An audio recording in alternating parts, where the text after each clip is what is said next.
বন্ধুরা, আগের ভিডিও আপনারা দেখলেন প্রেম মন্দির, এখন দেখছেন বাঁকে বিহারী লাল মন্দির। মন্দিরে দর্শনের জন্য প্রতি 2 মিনিট অন্তর অন্তর পর্দা দেওয়া হয়।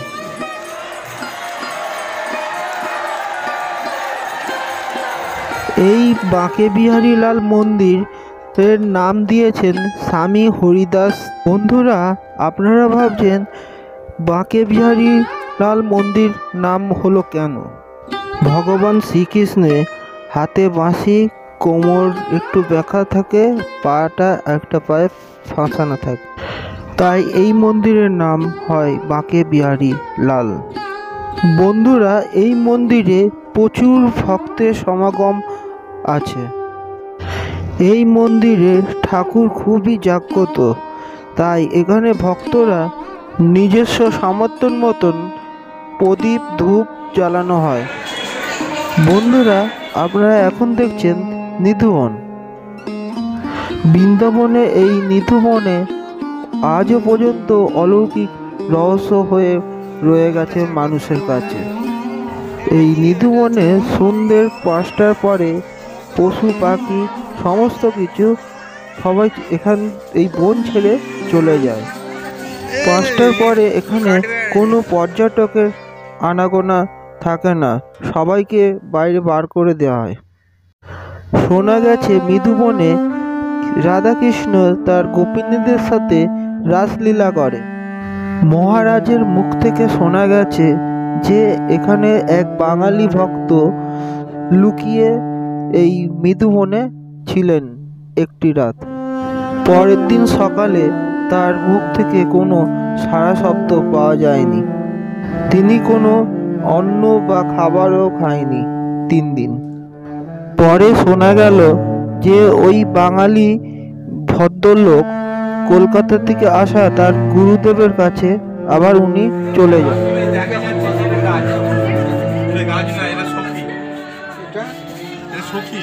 সখী যখন রাসলীলা হয়, লীলাতে এরা স্বরূপ আছে,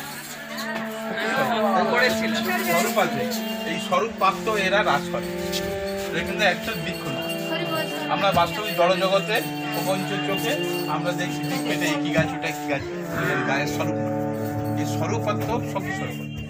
কলকাতা থেকে আসা ওই ভক্ত তার গুরুদেবের কাছে কিছু লিখে বলার চেষ্টা করেছিলেন, কারণ তিনি মুখে কিছু বলতে পারছিলেন না।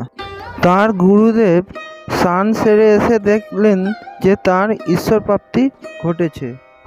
ওই ভদ্রলোক যে লেখাগুলো লিখে গেছে তার মধ্যে ছিল, আমার চাওয়া পাওয়ার আর কিছুই নেই, আমার সব কিছুই পেয়ে গেছি। তো ওনার লেখা সংরক্ষিত আছে সরকারের কাছে।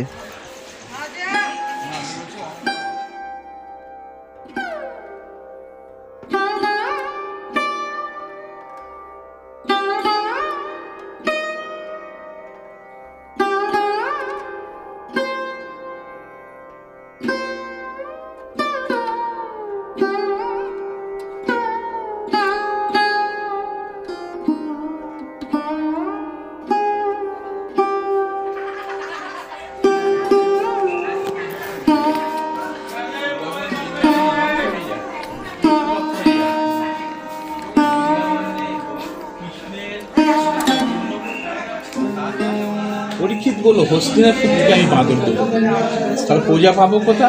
পরীক্ষিত বললো প্রজা আমি বসাবো। এরপরে দ্বিতীয় ব্রজবাসীরা, প্রথম ব্রজবাসী সব গোলকে নিয়ে চলে গেছিল কৃষ্ণ, দ্বিতীয়বার বজ্রনব যে ব্রজ তৈরি করলো, দ্বিতীয়বার এরা সেইখান থেকেই বাঁদরে রয়েছে, আজীবন রয়েছে। পূজা হস্তিনাপুর থেকে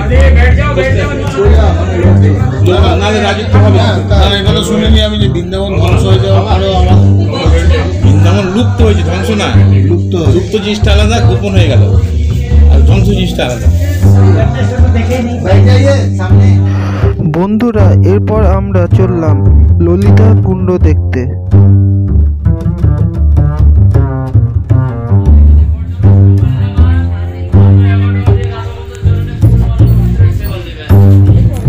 এই পুকুরটা কোথায় আপনি বলছিলেন? কুণ্ড হয়েছে, যখন রাস হচ্ছিল ছিল, আচ্ছা, তখন নদীতে জল দিতে এসে বললো না সে জল দিয়ে এসেছে ললিতা। হ্যাঁ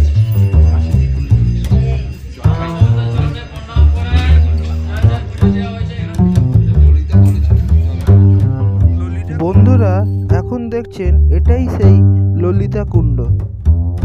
ভগবান শ্রীকৃষ্ণের নিজের হাতে এই কুণ্ডটা খুলেছিলেন।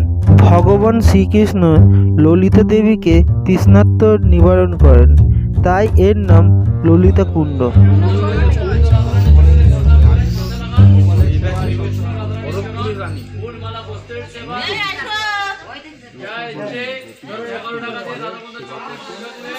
বন্ধুরা ডেসক্রিপশন বক্সে আপনারা লিখতে ভুলবেন না এই ভিডিও আপনাদের কেমন লাগলো।